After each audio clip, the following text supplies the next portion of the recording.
Who is Angelita? That's like the main question of the show. Everybody should know that. So my name is Angelita Pollard. I am from Prince George's County, Upper Marlboro. Where you at? Woo woo. I am a creative as a whole. That's how I like to define myself. But God gave me the ability to dance so that people would listen to me. So I started dancing when I was 3 years old. You know, the whole Abby Lee, like, you know, the competitions, dance 7 days a week, like, you know. 7 days a week? 7 days a week. I would be in the back doing homework, and like, it was, yeah. I'm trying to picture that. Well, then again, I mean, because I play high school sports, and they would have us practicing a lot too, but not 7 days a week. It was, well, this was not school dance. It's competitive. Oh, okay, so okay, outside, okay. like, So studio that's stuff. different. Yeah, that's they were pushing the child labor laws. That's a totally different podcast. Right, I bet. I bet. But no, I mean, it was really, really great kind of having that experience. Like starting off dancing so young, like it built my confidence, it built my stage presence, built my creativity, like kind of looking at the world from a different lens, which was really, really amazing. And so that kind of funneled into me. I started my singing group when I was 8. I do a little songwriting back in the day. I was gonna say I never heard you sing. I've only seen you dance and plan. Oh, that's another thing I want to say. Oh, that's your camera too. So if you want some, yeah, that's you right there. But I was gonna say that aside from your dancing skills, your ability to plan stuff is wild. I'm actually sitting back like I take notes. I ain't gonna BS you, and I'm trying to figure out because I usually wing it. and it so far it's worked out. Sometimes it hasn't. Sometimes I crashed and burned. But when it works out, it's like bet. Amen. So, but yeah, no, I'm sorry. Keep going. No, you're fine. I appreciate that. I'm not sure if I'm jumping around. No. But like I do have my dance company and I have my production company, and like the experience that I've had, my brain is chaotic all the time. Like I am everywhere all at once doing everything. So planning and articulating myself in a way where everybody can kind of take a step into my brain is kind of how I operate artistically, professionally. I just got promoted at the University of Maryland. Thank you. University of Maryland's Alumni Association. So I'm a program manager there, actually. Okay. That's literally right up your alley. So that makes a whole lot of sense. It's really, really cool. So like every day I'm planning events, but I'm also like making spreadsheets and like doing budget reconciliations with like our vendors and like everything. And so it's kind of like using all the skills that I have developed as a creative, as an organized creative, which is two different things, like as an organized creative in one. So like I love it. But yeah, with my dance company, Vaughn, my only trusted man behind the camera.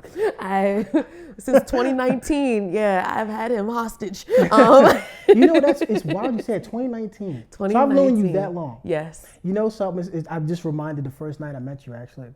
I was filming for you. You know, it was your class. And it was, I guess, a mutual friend. Yes, Candace. That set me up with it. And it was wild. You had a lot. That was like me still young in the whole dance type of thing. And you definitely had a good energy about you.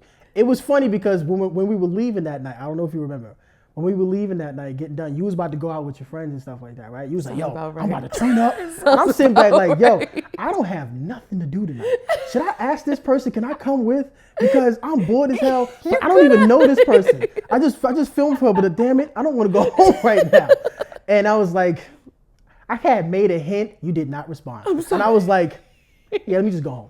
I'm sorry. But it wasn't mean. It was just like, I don't think you were paying attention. I'm sorry. No, but it was cool though. But since then, you know, I know for a fact you are not like a mean person. I know that for a fact. Thank you. I tried. But it was that night I was like, yeah, I'm just filming her. That's it. That is it. Nothing else. No, Vaughn is my trusted, like I only trust him behind, like to articulate the vision. I'd be like, Vaughn, I want da-da-da-da-da. And he's like, all right, just hold on. But then like he shows, he's like, what about this? I'm like, that's exactly what I was thinking. Like that. Well, that's cool that we actually able to do that because that doesn't come around often. You know, definitely. It's really not. And even you edit too. And you do a lot of stuff. And I've even complimented you on your skill set. And I'm like, okay, Bet. So now when we talk, we know, we kind of have Exactly. that rapport going on. Oh, it's So, amazing. but Thank you mentioned, and we'll get into question 2 real quick. You mentioned your dance company. Yes. What is that? Like, where did it? How did it come about? So, Extra Productions Dance Company, XPDC, is my brainchild, my baby. So I started XPDC when I was 14 years old. I don't know, I've always kind of been a dreamer, always just wanted to do stuff and be larger than life, honestly. And so growing up, I used to always just be extra. So my mom was like, you so extra. And I'm like, okay. So that's kind of where the name Your mom was came. cool too. I love my mom. That's where the name came from. Doing extra gets you noticed, because doing extra does get you noticed.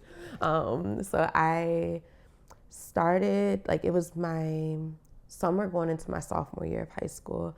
And literally I sat down and I sent a text message to every single person in my phone.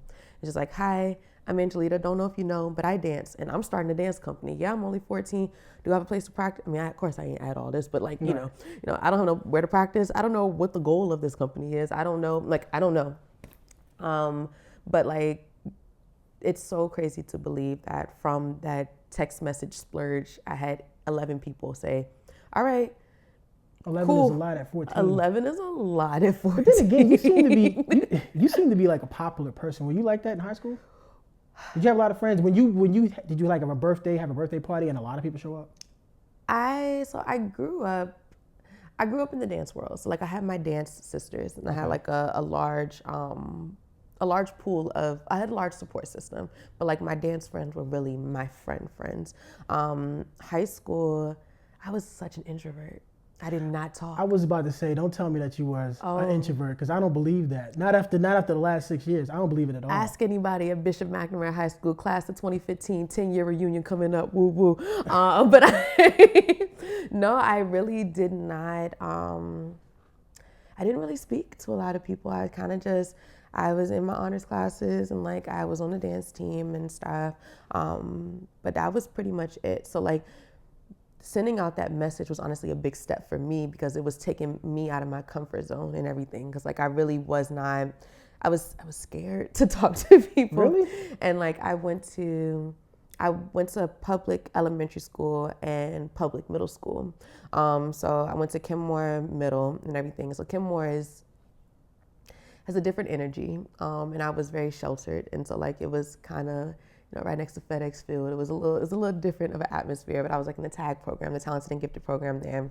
So like, it was a complete mix of people that were there because it was their zone school, and then people that were in the honors kind of. And going to that school made me learn to be quiet, like, cause like you say the wrong thing, you. Oh, so you was around that type of people that was, oh wow. So before then, so middle and elementary school you went to? Or public school. Yeah. So I'm assuming in high school you went to private school. So you came up shutting up like that. Is that elementary school, I was like, I came to middle school and like. Was the middle school? Was it in the same? It was a totally different district. I'm not familiar. It was in Prince George's County, but it was near Kitland. It was just a rough. It's a different area, no, love Kenmore, everybody, who, but it was a different area than what I was used to. I was a little bit more sheltered for that school environment. I think, I'm getting what you're saying. Yeah, so I kind of going to a school like that just kind of made me want to be in the shadows. I didn't want to stand out too much in that school environment. And then when I went to high school, because I went to a private high school, I didn't know anybody, because nobody from my middle school or my elementary school went to high school with me. So it was starting over from scratch, whereas everybody else in high school, they went to the same middle and elementary schools and everything. So they already had 10-year friendships and cliques and everything. Do you think that, because you say you're an introvert, you was kind of introvert for elementary school and middle school, kind of for good reason. Would you say that? Because it was a different type of crowd or whatnot that you wasn't familiar with? I think so. But then when you went to high school, do you think that, do you think you're a real introvert, or do you think you were only introvert because of the schools you went to prior to going to high school? When you went to high school, were you able to open up? Going to high school, I learned to be more comfortable with who I am, and everything. Like freshman year and sophomore year, I still didn't talk to anybody. Like I really kind of just, I did what I need to do and kind of got my grades, went to dance practice, like did a couple clubs and some honor societies, and like that was it. But like junior year, that's when I started wearing my clip-ins. I got my weave and stuff. That's when I was starting to feel myself, and I was like, "Ooh, all right, I'm out here. I'm glowing up." But like, that's where I started making more friends in the multiple facets of myself. So I started like discovering who I am and started having friends that were in AP Calc with me, but then also friends that were in dance team and also friends that were in the modeling club. And then also, I was doing, so like I started becoming more comfortable with who I am, the different avenues of me rather than just kind of like being sheltered into myself. I started, just being more comfortable. Let me ask you this: when you're dealing with all those people, because this all kind of builds on how you created your your company. Did you ever find yourself compartmentalizing like what friend group you were in? Yeah. Until you really started. Okay, so definitely. Do you think that I guess it couldn't. I wouldn't say hinder, like as far as like growing process, because it doesn't sound like it did. It sounded like it actually helped you do that. It helped you become more of who you are now. Yeah. I will say I don't think that it hindered me. I will say that I don't operate that way now.